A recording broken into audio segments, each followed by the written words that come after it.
अस्सलामुअलैकुम। Maths views के साथ मोहम्मद अजहर सिद्दीक हाजिर खिदमत है।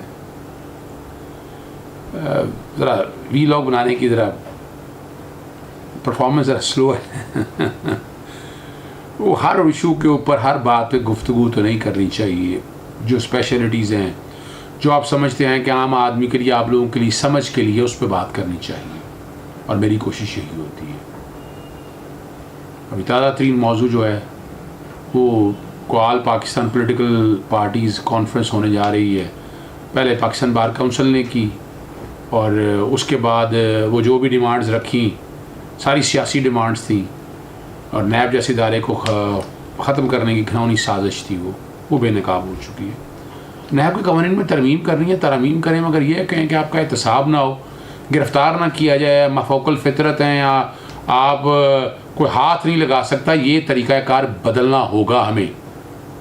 अभी इतवार वाले दिन होने जा रही है ऑल पाकिस्तान पॉलिटिकल पार्टीज़ या APC ऑल पार्टीज़ कॉन्फ्रेंस होने जा रही है और उसमें एक भगौड़े को, एब्सकॉन्डर को दावत दी है वो ख़िताब करें। अच्छा, वो किस सिलसिले में?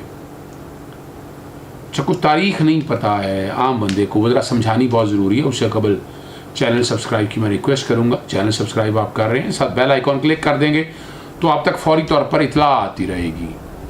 ये वहाँ तक जाने से कबल ये भगौड़ा या एब्सकॉन्डर की क्यों मैंने कहा, नवाज शरीफ साहब एब्सकॉन्डर डिक्लेयर हो चुके हैं और नॉन अवेलेबल वारंट भी जारी हो गए हैं। पाकिस्तानी कवानीन से भाग रहे हैं और कहते हैं कि आप सारी एक्टिविटीज़ में हिस्सा लें, fundamental right subject to reasonable restrictions हैं। और उस तरफ जाने से कबल मैं हर एक आदमी के लिए पढ़ना चाहूँगा आर्टिकल 19, जिस पे ये सारे हम कहते हैं कि जनाब एब्सोल्यूट राइट है, जो मर्ज़ी करें, जिसकी माँ बहन एक कर दें, जो मर्ज़ी दिल आता है फॉल बकते रहें और कोई पूछे ना आपको। लेकिन आर्टिकल 19 सुन तो लें, फंडामेंटल राइट, यह है आर्टिकल 19। ये article 19, every citizen shall have the right of speech and expression, बिल्कुल है जी।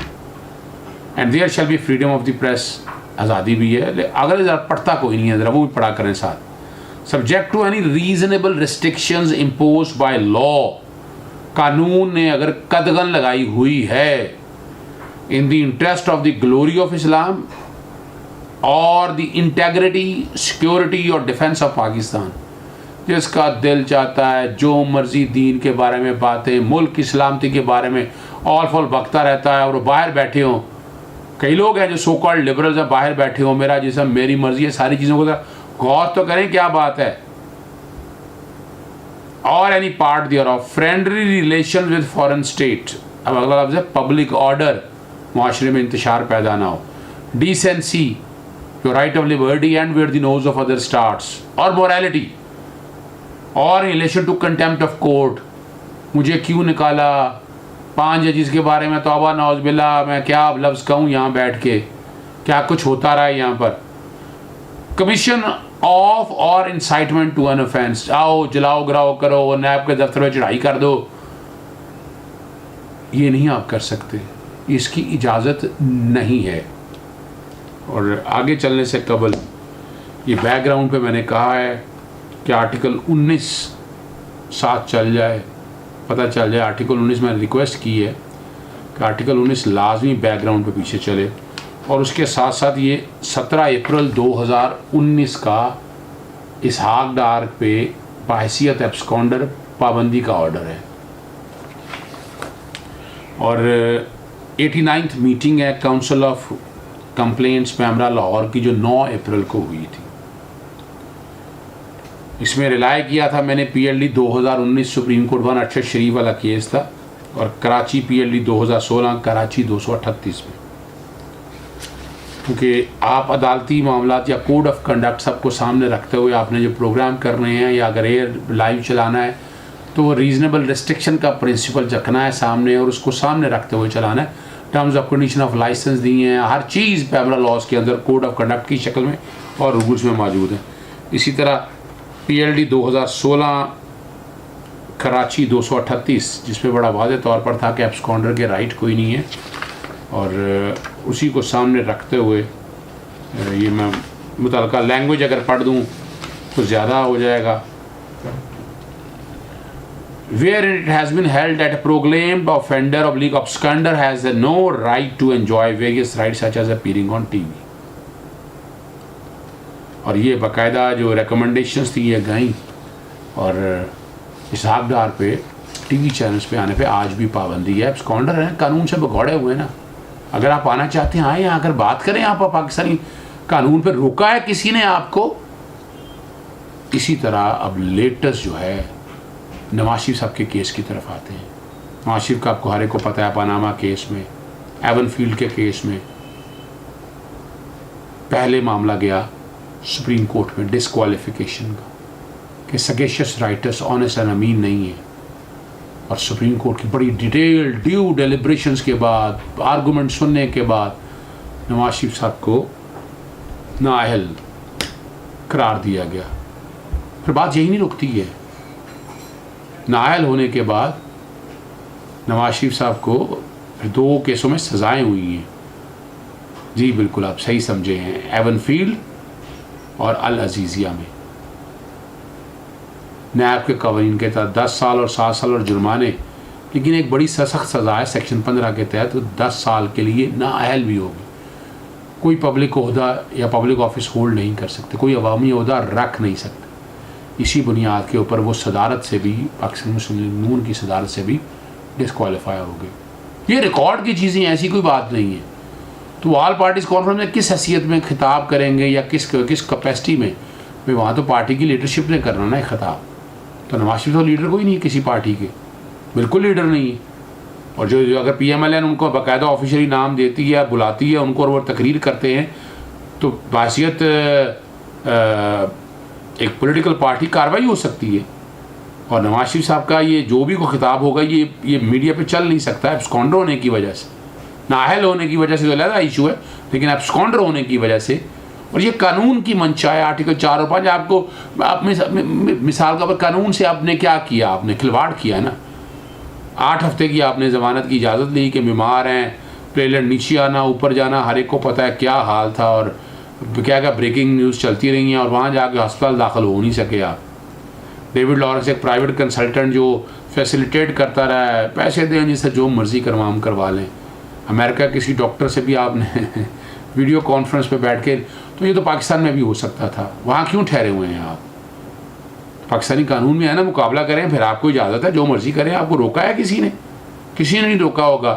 यहाँ जो कि एब्सकॉन्डर नहीं रहेंगे ना, अभी तो आप एक्सपॉन्डर हैं, अभी तो आप इश्तहार ही हैं, तो इसलिए आप तो नहीं आ सकते, आप टीवी चैनल्स पे नहीं आ सकते, आप किसी सियासी जमात की नुमाइंदगी भी नहीं कर सकते हैं। ये बड़ा वाज़ेह कानून है। फिर आपको पता है अल अजीज़िया के केस में मेरिट पे ज़मानत वापस ली थी, मैं कई दफ़ा जिक्र कर चुका हूँ। मेडिकल ग्राउंड पर इस्लामाबाद हाई कोर्ट ने पहले खारिज की, फिर सुप्रीम कोर्ट ने 8 हफ्तों की दी, फिर उन्होंने कहा, और वो आपको पता है पॉलिटिकल मूव करते रहे। 1-2 टेस्ट करवाए थे, इलाज नहीं करवाया था, और सुप्रीम कोर्ट से ज़मानत खारिज, वो रिव्यू खारिज हो गया था। फिर ये गिरफ़्तार हुए और फिर हर एक ने देखा वो इस्लामाबाद से चल के लाहौर की जेलों में आ गए। और लाहौर की जेलों में फिर जो कुछ हुआ वो एक अलग इशू है, मैं उस पर बात नहीं करना चाहता। मैं तो कानून की अमलदारी मांग रहा हूँ, आर्टिकल 4 और 5 का एनफोर्समेंट मांग रहा हूँ, मैं ड्यू प्रोसेस ऑफ लॉ मांग रहा हूँ, मैं राइट टू फेयर ट्रायल की बात कर रहा हूँ। आर्टिकल 25 डिस्क्रिमिनेशन क्यों है?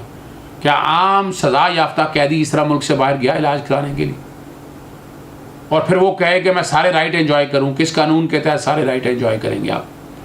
जब आप पाकिस्तानी कानून को आप डिनाई कर रहे हैं, आप खिलवाड़ कर रहे हैं इस सारे निज़ाम के तहत, तो आप तो अब ये चीज़ बड़ी सामने वाज़ेह है।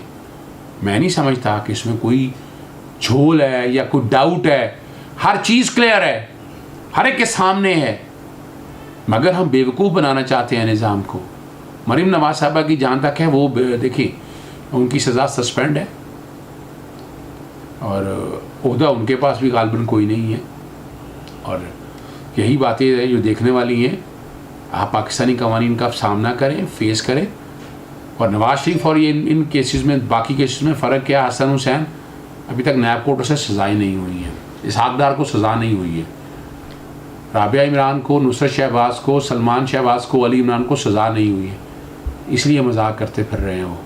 और नवाज शरीफ साहब की तो दोहरी शायरियत भी नहीं है, नाकाबिल ज़मानत warrant supreme Islamabad high court के वो सर्विस हो गए हैं, और जो सर्विस कराने गया हाई कमीशन से वो गिरफ़्तार कर सकता है। कानून इस बात की, ज़ाब्ता फ़ौजदारी इस बात की इजाज़त देता है, और उसको आप पाकिस्तानी हाई कमीशन में रख सकते हैं गिरफ़्तार करके।